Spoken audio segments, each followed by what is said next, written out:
Now, when The Rock said that hierarchy in the DC universe is about to change, he never mentioned it would be changing for the better, did he?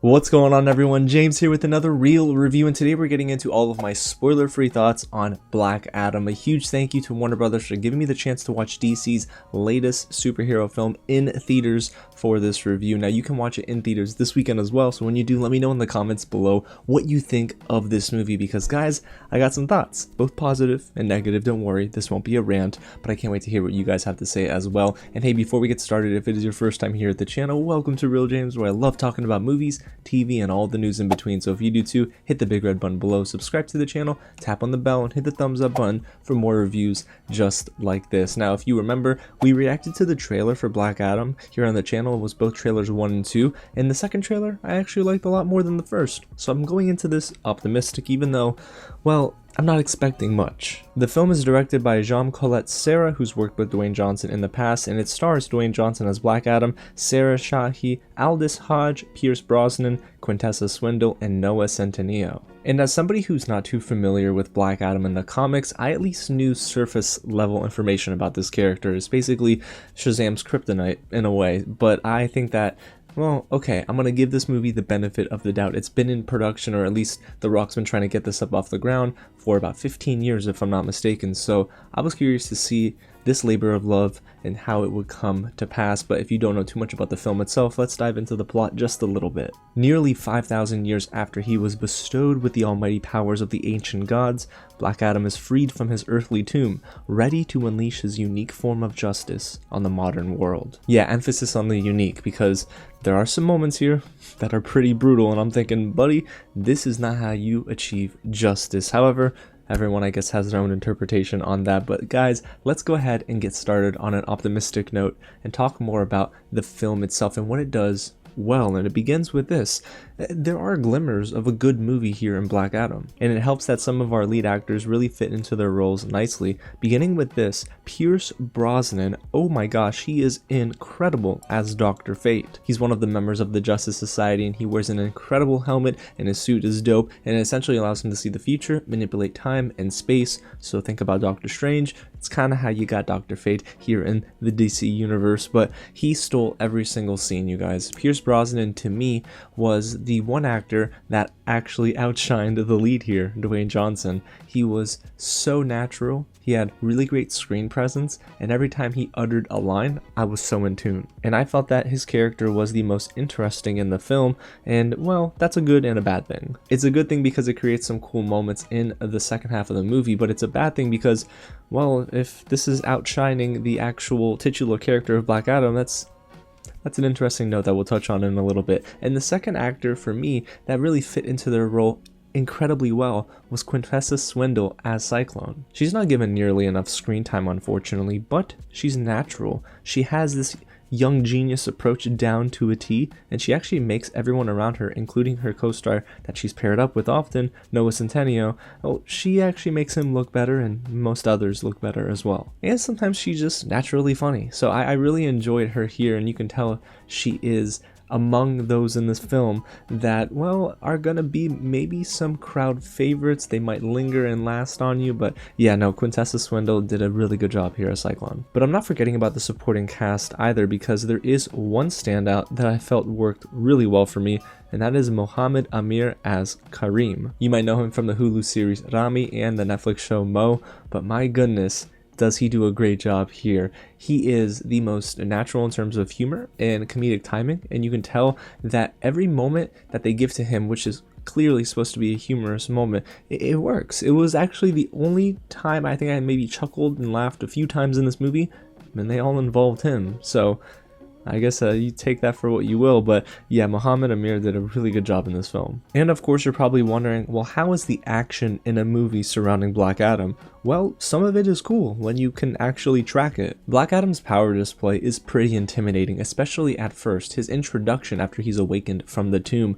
is really nice, and well, I say nice, but I mean really intimidating, but nicely done and executed. He is shot in an intimidating way, and also it's brutal, probably the most brutal action in a PG-13 DC movie that we've seen ever. I mean, you got limbs flying all over the place, bodies decaying, corpses decaying, you have skeletons, skulls cracking. It's pretty intense, guys. And I can see why originally it was given an R rating until they had to cut it down. At least I remember reading that article. So it's really cool to see at first how they incorporated his power display into the DC universe. It's just that doesn't necessarily carry throughout the film. So, alright, before I start going on that path, let's now transition into my negatives for Black Adam, because those are all of my positives, guys. Some of them you might feel, okay, well, you're light in that category. Why aren't you talking about our lead here? We'll get there here in the negative section. Sadly, you guys, Black Adam didn't work for me. It's just incredibly generic. Wait, did I mention it's generic? It seriously feels like a mediocre early 2000s superhero movie.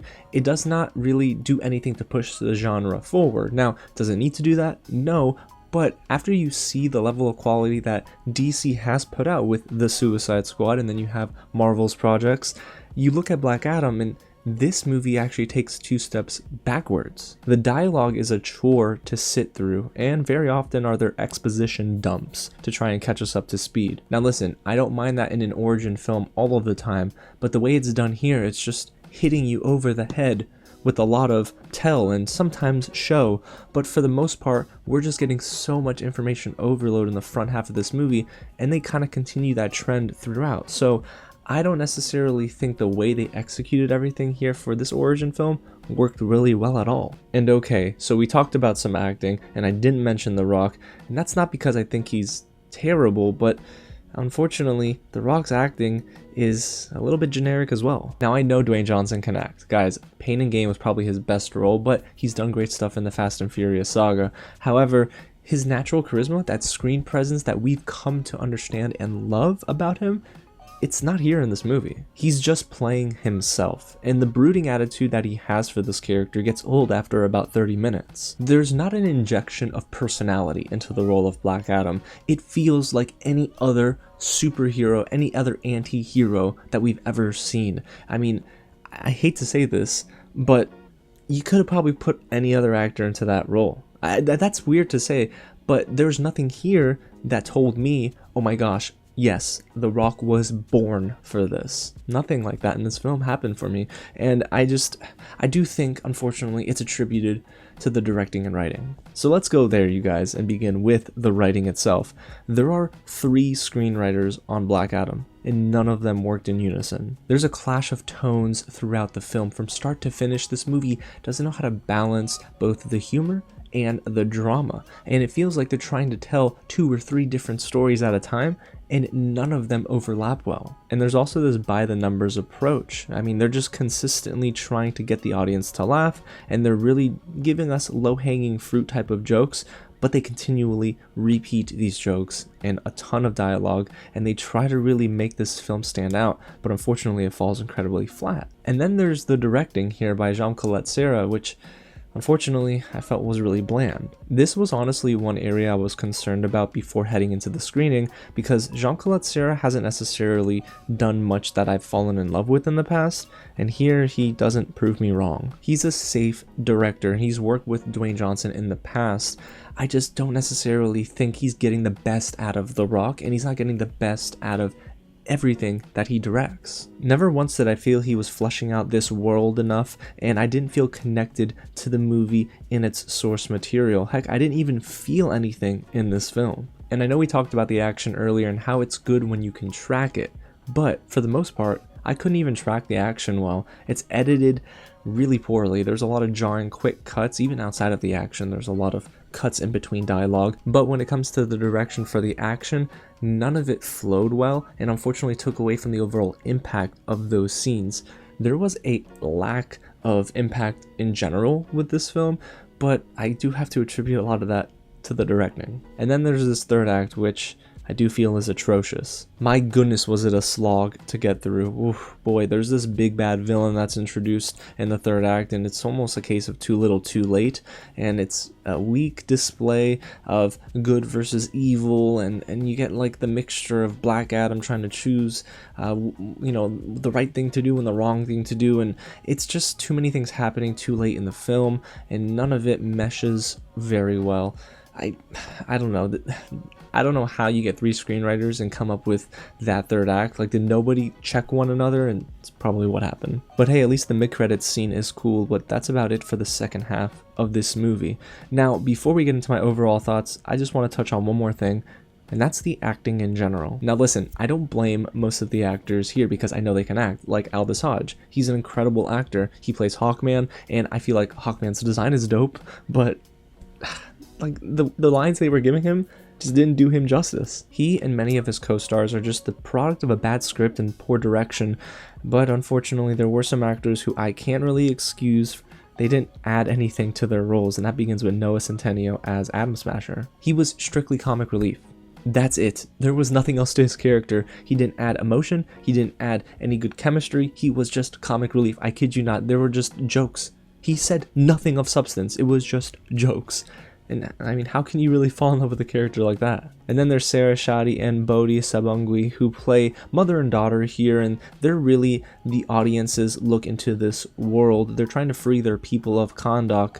However, the film largely uses them as plot devices. We don't necessarily get natural moments with them together, and there's hardly a natural build-up also to these moments with both Sarah, Shahi, and Bodhi Sabungui. Like, I wanted them both to just have moments together alone, away from all this superhero fanfare, because how could I connect with them if every time I see them they're always dealing with this crown they're trying to get, and we never really understand their motivations together, their history together. So it's just really rough, and it never really helped the film overall. And then there's Marwan Kenzari, who I really do feel like is a good actor, but he's relegated to a generic role. Can't speak too much on this because it probably would be a spoiler, but what I will say is, well, again, you could probably cast anyone else in this role. I mean, Marwan Kenzari's talents are not being used effectively. So, alrighty y'all, before I get ahead of myself, overall, what did I think of Black Adam? Well, suffice to say, I just don't really enjoy this film. It could have been better though, and I do feel like there are moments, like I mentioned earlier,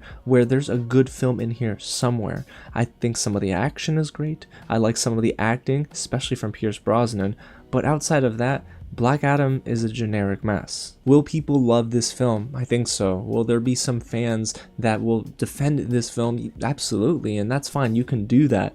But for me, I just think if you're looking at the film holistically, none of the moving parts complement one another very well, and it really is due in large part to the direction and writing for Black Adam. I mean, it says a lot when the second half of this movie is coasting along and the most exciting thing that happened was in the mid-credits, and that's not a good sign. So in the grand scheme of the DC Extended Universe, for me, this ranks definitely on the lower tier, just behind Aquaman, another film I didn't really care for too much, but at least that had more personality than this film. So I would give this probably a strong 2 out of 5. I almost went 2.5, but 2 out of 5. I really wish Black Adam were better.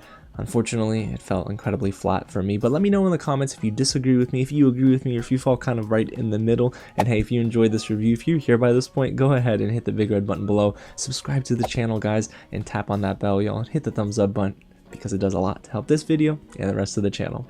Alrighty, y'all, well, you know what, I'm gonna go ahead and think about what could have been with the Black Adam, or Black Adam. Listen to me, can't even get it right. Don't come for me, Rock, sorry. Alrighty, y'all. Again, thanks so much for watching, and I'll catch you at the next screening.